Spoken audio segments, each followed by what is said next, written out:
বিল্টু, তোকে আমি কয়েকটা প্রশ্ন করব, তুই যদি সঠিক উত্তর দিতে পারিস তাহলে এই বছর তোকে আর পরীক্ষা দিতে হবে না, তুই এমনিতেই পাস।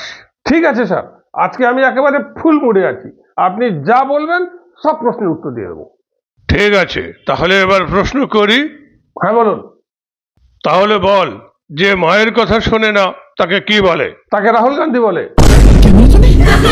বাহ বাহ বাহ বাহ বাহ বাহ, ভেরি গুড।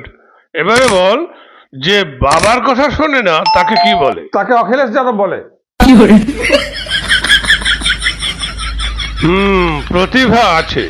এবারে বল, যে কারোর কথা শোনে না তাকে কি বলে? ওটা মমতা ব্যানার্জি। বাহ বাহ বাহ বাহ, তুই এতদিন প্রতিভা লুকিয়ে রেখেছিলিস।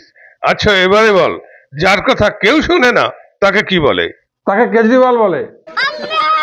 আরে তোর তো নোবেল পাওয়া উচিত।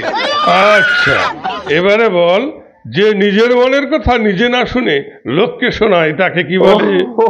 ওটা খুব সহজ স্যার, একেবারেই সহজ। ওটা আমাদের নরেন্দ্র মোদী। এবারে বল, যার কথা তুই কিছুতেই শুনতে চাইছিস না কিন্তু তবুও সোশ্যাল মিডিয়ার দৌলতে তোকে শুনতেই হয় বাধ্য হয়ে, তাকে কি বলে? ওটা হচ্ছে ছোট সাপ। সেটা আবার কে বাবা? আরে শুভেন্দু অধিকারী বলে। আমি কেন মরি না?